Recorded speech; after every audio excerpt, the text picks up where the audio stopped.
رباه عفوك إني للنور مدت يداي نزعت أسرى. الحمد لله نحمده ونستعينه ونستغفره ونؤمن به ونتوكل عليه ونعوذ بالله من شرور أنفسنا ومن سيئات أعمالنا من يهده الله فلا مضل له ومن يضلله فلا هادي له. قال الله سبحانه وتعالى وذنون إذ ذهب مغاضبا فظن أن لن نقدر عليه فنادى في الظلمات أن لا إله إلا أنت سبحانك إني كنت من الظالمين. صدق الله مولانا العظيم. بزرگان محترم، عزیز دینی بھائیوں، نوجوانوں، جمعرات کے دن ہم لوگ سن رہے تھے حضرت یونس علیہ السلام کے بارے میں کہ اللہ تعالیٰ کے نبیوں میں سے ایک نبی ہے، اور اللہ تعالیٰ نے قرآن پاک میں تقریباً 4 یا 5 صورتوں میں ان کا ذکر فرمایا. سورہ آل عمران میں ہے، سورہ انبیاء میں ہے، سورہ نون والقلم میں ہے، اور سورہ یونس کے اندر تو اللہ تعالیٰ نے ڈیٹیل کے ساتھ اس نبی کا ذکر فرمایا. اس کا شروع کا حصہ جو میں نے بیان کیا تھا وہ یہ تھا کہ اللہ تعالیٰ نے اس نبی کو نینوا نام کی ایک جگہ پر نبی بنا کر بھیجا تھا. اس میں لاکھوں لوگ رہتے تھے. لمبے زمانے تک وہ ان کو سمجھاتے رہے جیسے ہر نبی اپنے زمانے کے لوگوں کو سمجھاتا ہے. کوئی ایمان نہیں لایا. ایک وقت کے بعد لوگوں نے ان سے کہا، جیسے جمعرات کو آپ نے سنا، کیا آپ یہ کہتے ہیں کہ اگر اللہ کو ایمان نہیں لاؤ گے تو اللہ کا عذاب آئے گا؟ تو اے نبی، اگر آپ سچے ہیں تو آپ ہمیں دین بتائیے، تاریخ بتائیے، کون سا دن ہوگا اور کتنے دن کے بعد اللہ کا عذاب آئے گا، تم بتاؤ. تو چونکہ یونس علیہ السلام تو اللہ کے نبی تھے، بندے تھے، اللہ تو نہیں تھے، تو کہا کہ تو میرا اللہ جب بتائے گا تو میں بتاؤں گا. اللہ پاک نے فوراً حضرت جبرائیل کو بتایا کہ میرے یونس کو بتاؤ کہ اپنی قوم کو 40 دن دے، کہ 40 دن تک اگر آپ توبہ کر لیتے ہیں، ایمان لے آتے ہیں تو ٹھیک ہے، 41ویں دن ہمارا عذاب آئے گا. یہ اللہ کا پیغام تھا جبرائیل علیہ السلام کے ذریعے سے یونس علیہ السلام بتا دیے. لیکن لوگ نہیں سمجھیں گے تو بات کرتے رہتے ہیں. مولوی صاحب لوگوں کو کام بیان کرنے کا ہے. تو 5 دن 10 دن 20 دن ہو گئے. جیسے میں نے کہا جب 40 دن ہوئے تھے تو پوری رات سوئے نہیں. ایک آدمی نے ان کو سمجھایا بھی کہ بھائی یہ وہ نبی ہیں، انہوں نے کبھی جھوٹ نہیں بولا ہے، لہذا تم ڈرو. تو پوری رات سوئے نہیں. کون؟ یونس علیہ السلام کے جو جس جگہ پر آپ کو نبی بنا وہ جتنے لوگ تھے، کیونکہ ان کو ڈر تھا کہ بھائی کچھ ہو سکتا ہے، صبح میں اللہ کا عذاب آئے گا، کوئی زلزلہ آ جائے گا، کوئی بارش اترے گی، کیا ہوگا. اب دیکھو میرے بھائی، اصل بات اب شروع ہوتی ہے. 41ویں دن کے بعد دنیا میں سورج نہیں نکلا اس جگہ میں، نینوا میں. اور اتنا اندھیرا ہو گیا کہ آدمی کو اپنا ہاتھ بھی نظر نہیں آتا. بجلی تو تھی کہ اس زمانے میں لائٹ وغیرہ کچھ نظر نہ آئے. تو وہ لوگ سمجھ گئے کہ یہ تو کبھی ہوا نہیں آج تک ایسا. نہ بارش کا ماحول ہے، بادل ایک دم کالے ہو گئے اور ایسی بھیانک آواز اندر سے آ رہی تھی. ان کو ایسا تھا کہ اللہ کا عذاب بولو بولو. کی نشانی ہے، یہ اسباب ہے۔ زیادہ سیدھی بات ہے میرے بھائیوں، کوئی بھی ہو، کتنا ہی گنہگار کیوں نہ ہو، اللہ کا عذاب دیکھ کر تو ہر ایک آدمی مسجد میں آتا ہے۔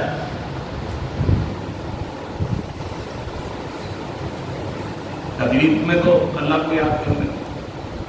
چنانچہ لوگ افراتفری بن گئی، دکھتا نہیں تھا، کوئی یہاں بھاگ رہا ہے، کوئی وہاں بھاگ رہا ہے، کتنے دفتر بن گئے۔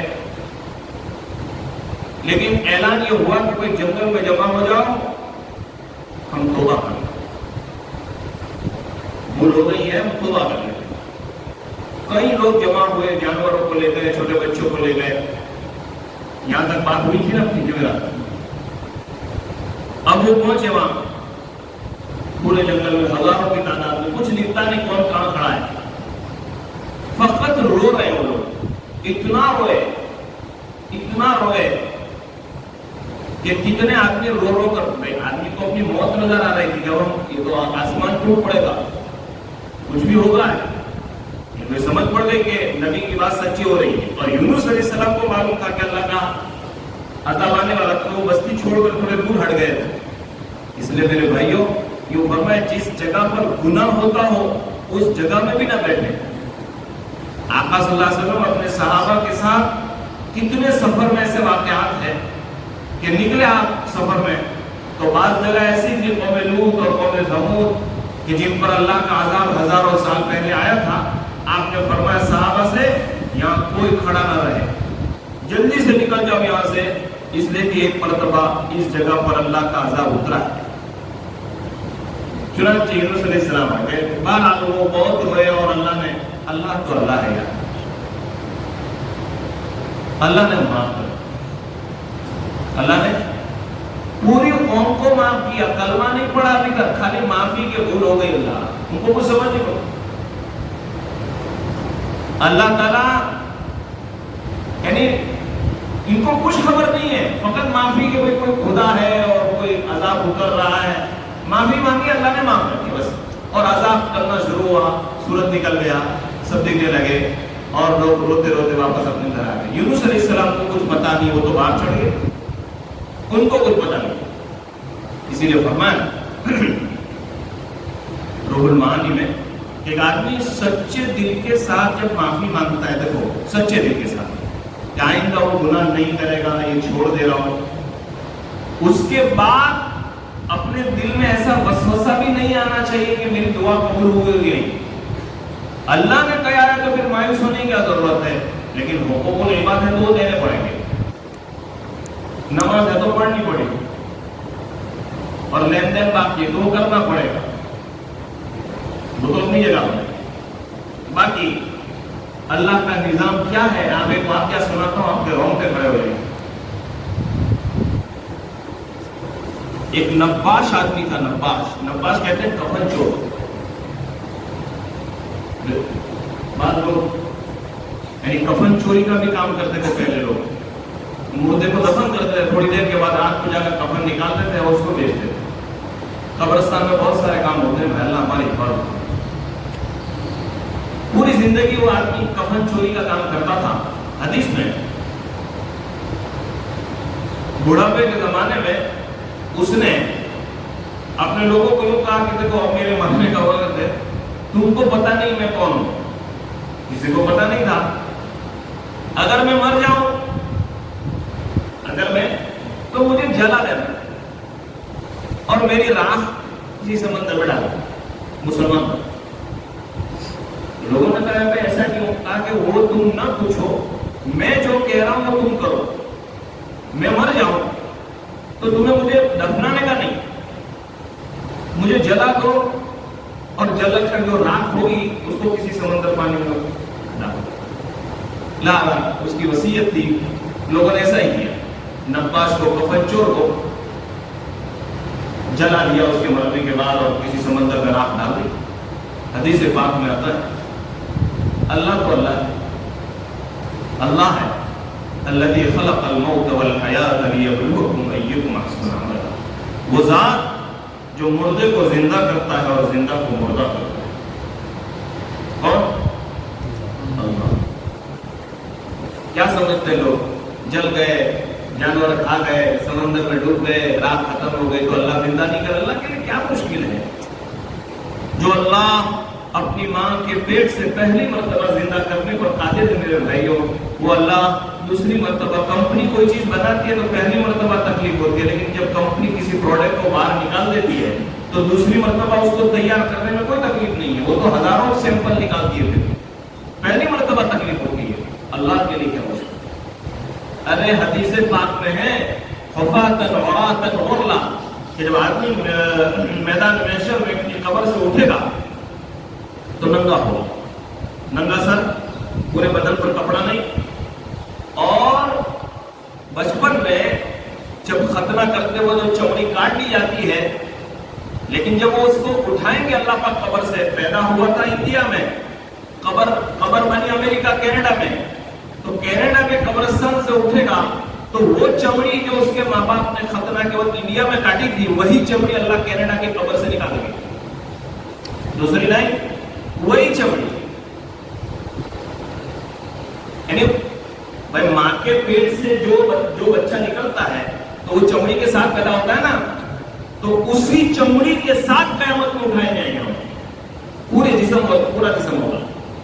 اللہ چنانچہ اس کی وصیت تھی, اس کو رات میں ڈال دیا تھا, اللہ پاک نے زندہ کیا اس کو.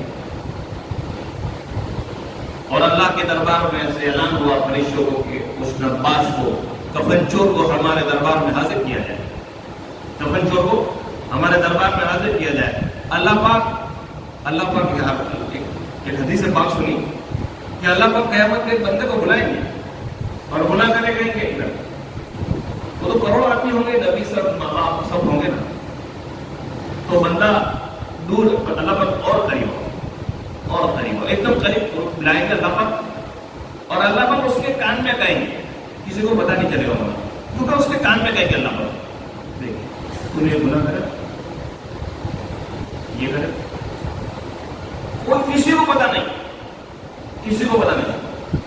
اللہ پاک اس کو سب گناہ گنوائیں گے, وہ ہاں کہے گا. تو جیسے جیسے گناہ تاریخ کے ساتھ, وار کے ساتھ اپڈیٹ ہوتے رہیں گے, کہاں کون سی جگہ وہ تو ہے سب معلوم ہے ہمارے کو, تو بندہ کانپے گا. اور یہ اس ڈر خوف جو ہوگا کہ اب جہنم میرے لیے لازمی ہے, کیونکہ گناہ ہی گنوائے جا رہے ہیں. تو اللہ پاک پھر آخر میں فرمائیں گے, میرے بندے, میں نے تیرے سارے گناہ کے بدلے میں ایک نیکی لکھ دی ہے. جو میں نے جتنے گناہ تیرے کو گنوائے اس کے بدلے میں تیرے کو نیکی ملتی ہے. ابھی توبہ کی ہوگی, خوش ہو جاتا ہے. حدیث پاک میں ہے کہ جب بات پوری ہو جائے گی بندے اور اللہ کی, تو بندہ اللہ سے کہے گا اللہ میرا وہ گناہ تو باقی ہے, میرا وہ کرے گا. اللہ پاک کتنے کریم ہے میرے بھائی, اللہ پاک کتنے رحیم ہے.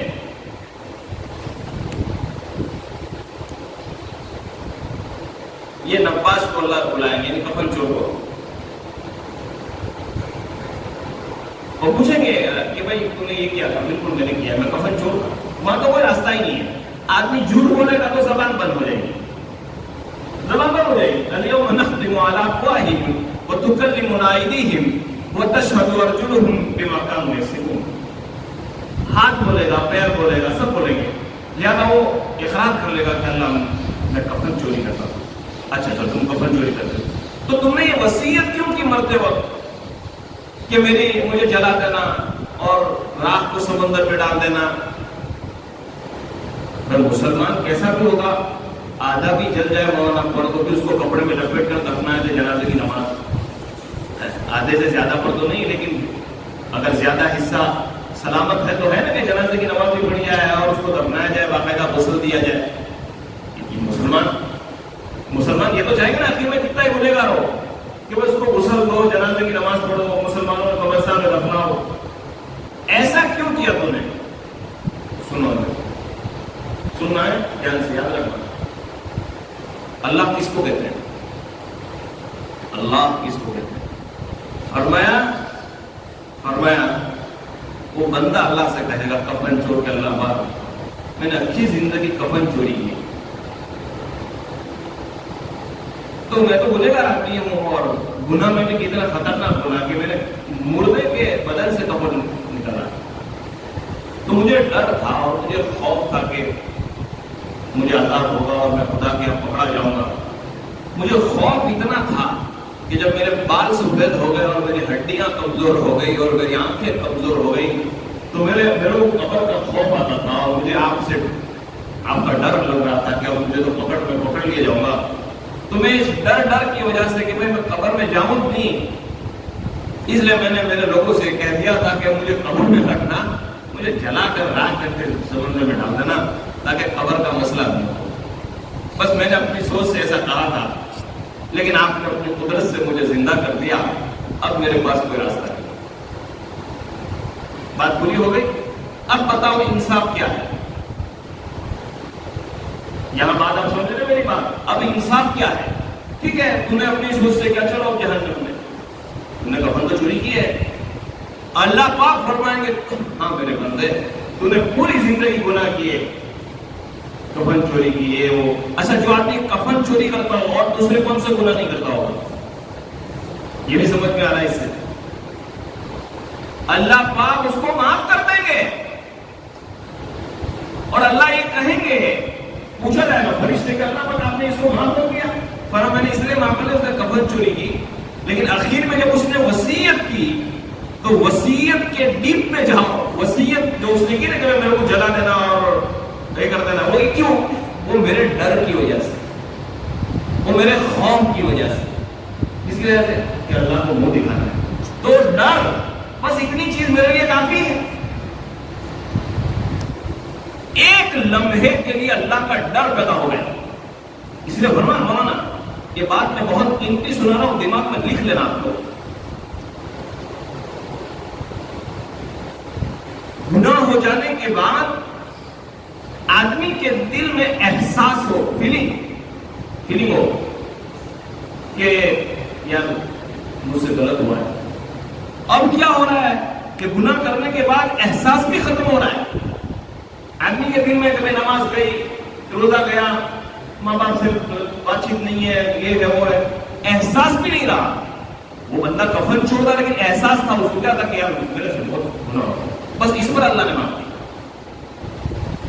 باتیں پوری نہیں ہوگی میرے بھائیوں، کل کا ایک ہی دن ہے، مجھے واقعہ برا لگتا ہے. اللہ پاک کس کو کہتے ہیں؟ بس اللہ نے جب کفن چور کو معاف کیا ہے تو اللہ کے لیے کیا مشکل ہے؟ بنی اسرائیل کو، یونس علیہ السلام کی پوری نیروا کو معاف کیا، پوری بستی کو معاف کر دیا اللہ پاک نے. اللہ پاک ہمارے ساتھ بھی ایسا ہی معاملہ کرے، اللہ سے یہی امید ہے. چنانچہ وہ تو تم آ گئی یونس علیہ السلام. اب یونس علیہ السلام کو کوئی آدمی ملا نینوا کا، پوچھا بھائی کیا ہوا، کوئی عذاب آیا؟ کہا کہ کوئی عذاب نہیں، پوری قوم کو آرام سے. تو یونس علیہ السلام کو یار میرے کو تو اللہ نے کہا تھا کہ 40 دن تو عذاب آئے گا. ان کو کچھ پتا نہیں کہ انہوں نے توبہ کی اور یہ اور عذاب ٹلا. روح المعانی میں لکھا ہے یونس علیہ السلام کو سمجھ پڑ گئی کہ اب میں میری قوم کے پاس جاؤں گا تو قوم کا یہ تو جھوٹا ہے. کوئی آدمی سمجھتا ہے یہ نہیں، تم نے جھوٹ بولا، عذاب تو آیا نہیں. تو اس زمانے میں سنو دھیان سے، اس زمانے میں جھوٹ بولنے کی سزا قتل تھی. اگر کسی آدمی کا جھوٹ ثابت ہو جائے گواہوں سے کہ اس نے جھوٹ بولا ہے تو اس کی سزا کیا تھی؟ قتل، اس کو مار ڈالنا ہے. ہم 24 گھنٹے میں 50 مرتبہ جھوٹ بولتے ہیں.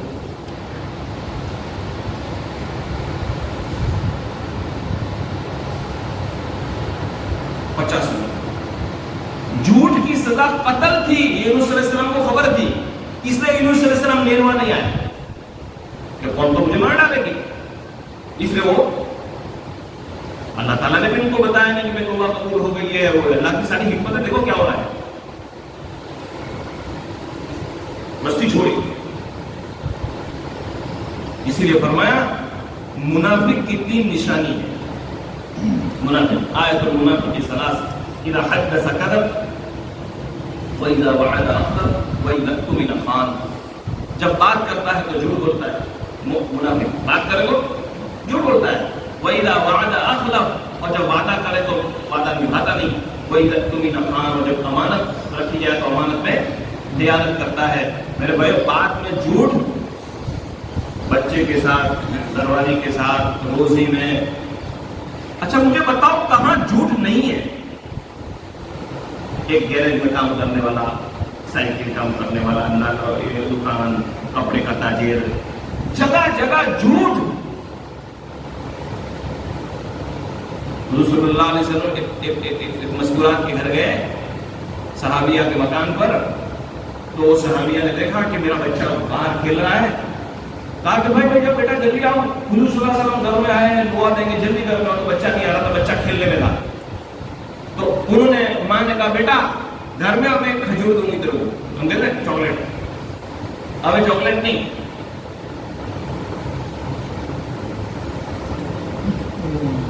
بھائی برابر ہے، بچہ آتا ہے تو سنا بچہ آ گیا کھجور کے لالچ میں، اور رسول اللہ صلی اللہ علیہ وسلم نے دعا دی، پھر بچہ چلا گیا. آقا صلی اللہ علیہ وسلم نے اس عورت سے یوں کہا کہ تم نے اپنے بچے کو کھجور کی لالچ دے کر بلایا، اگر تمہارے گھر میں کھجور نہ ہوتا اور تم جھوٹ بول کر بلاتی تو اللہ کے یہاں تم جھوٹی لکھی جاتی.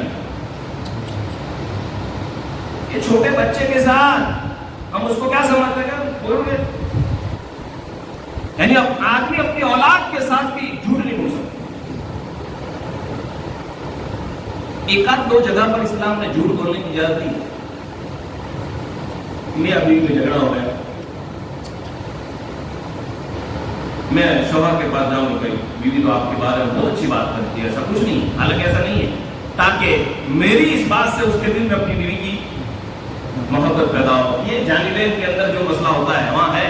میرے بھائیوں آج بہت مبارک دن ہے، اللہ سے دعا کرے اللہ پاک ہمارے دلوں سے ہمارے دلوں میں جھوٹ کی نفرت پیدا ہو. اس لیے میرے آقا نے فرمایا نا، مومن شرابی ہو سکتا ہے، مومن جوا کھیل سکتا ہے، مومن یہ کر سکتا ہے، مومن جھوٹ نہیں بول سکتا. مومن جھوٹ نہیں، کیوں سچ بول. مجھے معلوم ہے سچ بولنے کی سزا بھگتنی پڑے گی دنیا میں، لوگ دشمنی کریں گے، لوگ دشمنی کریں گے، سیدھی بات ہے. کیونکہ سچ کے اندر تو کاٹے آئیں گے. اب میں آپ کے سامنے بھی اچھی بات کر رہا ہوں، میں اس کے سامنے بھی اچھی بات کر رہا ہوں، حالانکہ جھوٹ ہے. بھائی سمجھ رہے ہو آپ کو؟ اللہ پاک ہمیں سچا بنائے. نماز نہیں پڑھی تو نہیں پڑھی. اور یہ موبائل ہے نا، ہمارے ایک دوست کے اندر ایک قاری صاحب جھوٹ بولنے کا مشین ہے.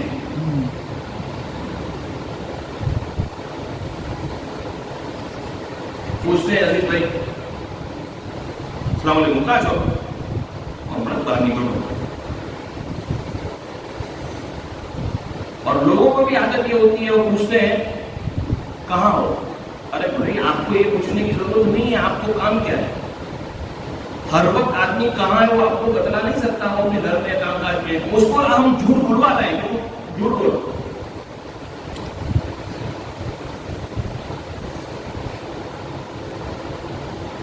اللہ پاک نے سچا بنائی. فرمایا کہ جب آدمی جھوٹ بولتا ہے تو اس کے منہ میں سے ایک ایسی بدبو نکلتی ہے کہ فرشتہ 500 سال دوری تک اس سے دور بھاگ جاتا ہے. کہ تو جھوٹا آدمی.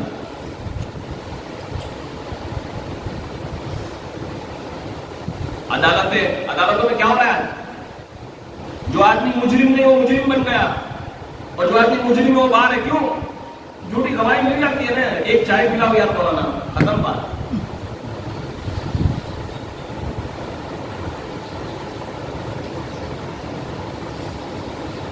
یونس علیہ السلام بستی چھوڑ کر اس لیے بھاگے تھے کہ ان کو خبر تھا کہ میرے کو یہ کہیں کہ تم جھوٹے ہو، مجھے قتل کر دیں گے. مجھے کیا کر دیں گے؟ قتل کر دیں گے. چلے گئے. اللہ پاک کی اجازت کے بغیر گئے، اور نبی کوئی بھی کام اللہ کی اجازت کے بغیر نہیں کرتے. ہمارے نبی کو بھی مکہ میں بہت مارا گیا، صحابہ کو بہت مارا گیا، سوریا کے ٹکڑے کر دیے گئے، بلال کے جسم کو چھلنی کر دیا گیا. مکہ نہیں چھوڑا. کب چھوڑا؟ جب اللہ کا حکم آیا. اب چھوڑو. 11-13 سال تک وہ مسئلہ ہے نا مولانا. تو بھائی 2 مہینے میں تھوڑے چھوڑ کے بھاگ گئے تھے مکہ. تو یونس علیہ السلام کو اللہ سے پوچھ کر جانا چاہیے تھا. بس چلے گئے. پھر کیا ہوا؟ پھر یہ ہوا کہ ان کے ساتھ ان کے 2 بچے تھے, ان کی بیوی تھی, اور یونس علیہ السلام 4 بستی چھوڑ کر نکلے. بیچ میں سمندر آیا. ان کو سمندر کے دوسرے کنارے پر جانا تھا. ان کو یونس علیہ السلام اب جو ہے ان کو پیشاب کی حاجت ہوئی. تو یونس علیہ السلام کو پیشاب کی. بیت نبی کو بھی پیشاب لگتی تھی, نبی کو بھی بھوک لگتی تھی. نبی صلی اللہ علیہ وسلم بھی بازار جاتے تھے. بہت سارے لوگ سوال کرتے ہیں وقالوا ما لهذا الرسول يأكل الطعام ويمشي في الأسواق. یہ موسم گھر بجائے ارے پر بجائے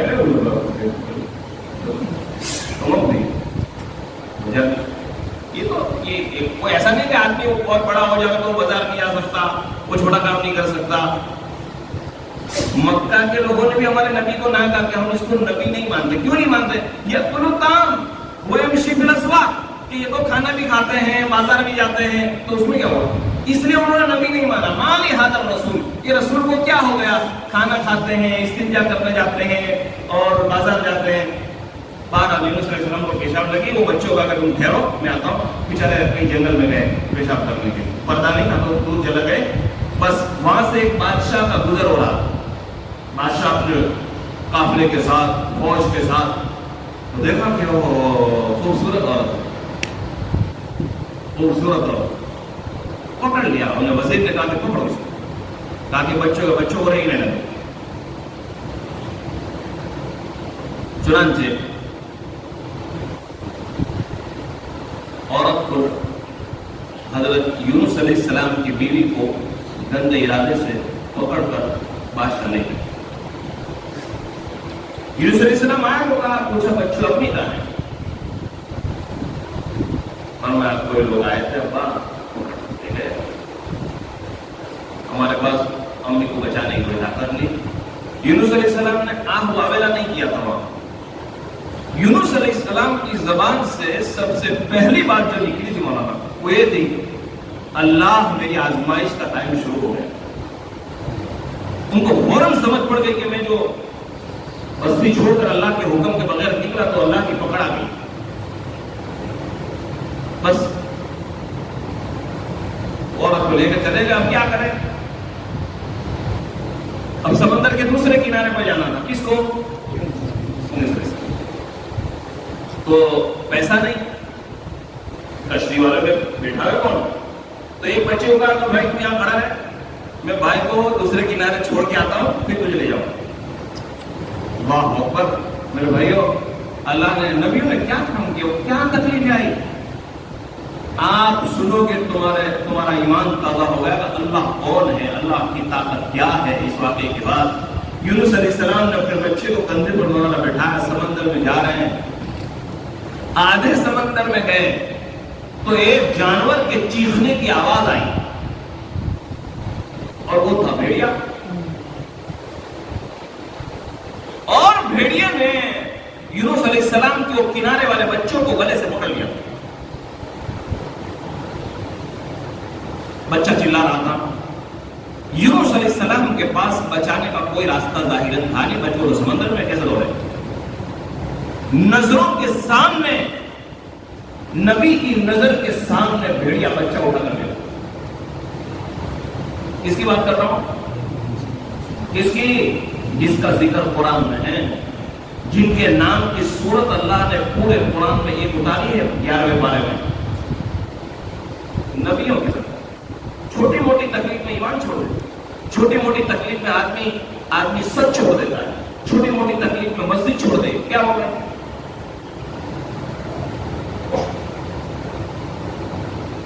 اچھا مولانا یونس علیہ السلام نمازی تو ہوں گے نا, تقویٰ تو کتنا ہوگا, دیندار تو کتنے ہوں گے, تو تکلیف تو ان کو بھی آئی. چنانچہ باپ تو باپ ہوتا ہے. بھیڑیا جب بچے کو لے کر چلا گیا اور دور سے یونس علیہ السلام دیکھ رہے ہیں. اچھا جب یہ واقعہ ہم پڑھتے مولانا تو ہمارے دلوں میں یہ تصور آتا ہے کہ اللہ اس وقت اس نبی کے اوپر کیا گزری ہوگی. ایک طرف بیوی چلی کیا ہے اس کو لے گیا, اور ایک طرف جو ہے بچہ وہاں ہے اور بیچ سمندر میں ہے. اتنا بھی مضبوط باپ کو کپانے لگے اور تھرتھرانے لگے, اور ادھر ادھر تھوڑا بچانے کی کوشش کرنے کے لیے جو کچھ کرنا تھا انہوں نے کیا, اتنے میں مولانا وہ بچہ جو کندھے پر تھا نیچے گرا. وہ نیچے گرے سمندر. اب سمندر میں گرنے, وہ سمندر کتنا گہرا ہوتا ہے وہ کون اندر چلا گیا. یونس علیہ السلام اکیلے رہ گئے.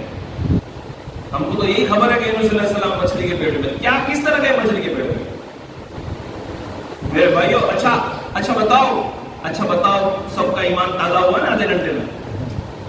تازہ ہوا نا؟ اگر دن میں 10 منٹ قرآن کو دیں گے, قرآن کا ترجمہ پڑھیں گے, کیا کیسا لگے گا؟ میں نے ایک گھر میں واقعہ سنا, پورا مجمع اڑا اور میں نے یہ نیت کروائی کہ میری عمر 40 سال ہو گئے, آپ میں سے کسی کی 50, کسی کی 70 سال, برابر ہوئی. ہم کو خبر نہیں ہے قرآن میں کیا لکھا ہے. ہم پڑھتے ہیں 2 ختم 4 ختم ماشاءاللہ, لیکن زندگی میں ایک مرتبہ ترجمے والا قرآن شریف کو پڑھے ہم لوگ کہ قرآن ہم سے کیا کہتا ہے. قرآن کیا ہے؟ اللہ کا پیغام ہے, اللہ کا میسج ہے, اللہ نے خط بھیجا ہے میرے نام کا, ہر ایک نام پر بھیجا ہے نا.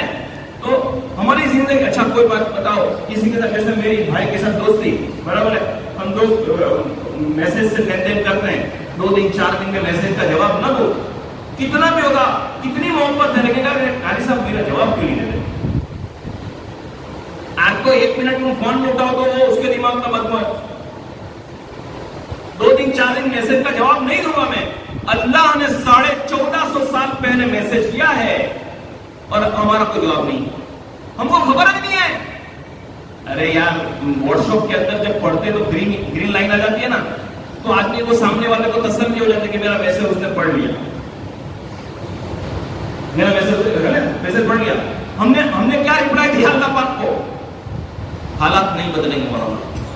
مکان اچھا بناؤ, دکان اچھا بناؤ, کپڑے اچھے پہنو, سکون نہیں آ سکتا جب تک کہ ہم اپنے آپ کو قرآن کے ساتھ جوڑ دیں. مجھے امید ہے جب آدمی روز ایک آیت کرو, اپنی دکان پر بیٹھو, ایک آیت کا ترجمہ پڑھو, نہیں ایک آیت, پھر 2 پھر 3, بولے تمہاری زندگی پوری ہو جائے, 50 سال پورے ہو جائے. قرآن شریف کا ترجمہ اب تو گجراتی میں ترجمہ آ گیا, دنیا کی ہر زبان میں ترجمہ. بلکہ خواجہ معین الدین چشتی اجمیری نے لکھا ہے کہ قرآن کریم پر سب سے بڑا ظلم یہ ہے کہ ہم کو خبر ہی نہیں قرآن میں کیا لکھا ہے. قرآن پاک تو عربی میں ہے, تراویح میں سننے کے لیے تیار نہیں.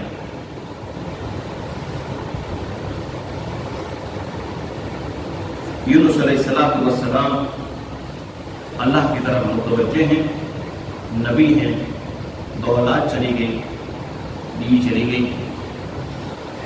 اب اللہ پاک کیا کرتے ہیں؟ یہ سب کون کر رہا تھا؟ اللہ. اب اللہ اپنی طاقت بچوں کے ساتھ کس طرح کر رہے ہیں, بیوی کے ساتھ کس طرح کر رہے ہیں, اور بعد میں یونس علیہ السلام کے ساتھ کیا ہوا وہ بہت ہی اچھا ہے, اور اس میں بہت بڑا سبق ہے. اگر اللہ نے زندہ رکھا تو انشاءاللہ. سبحان اللہ.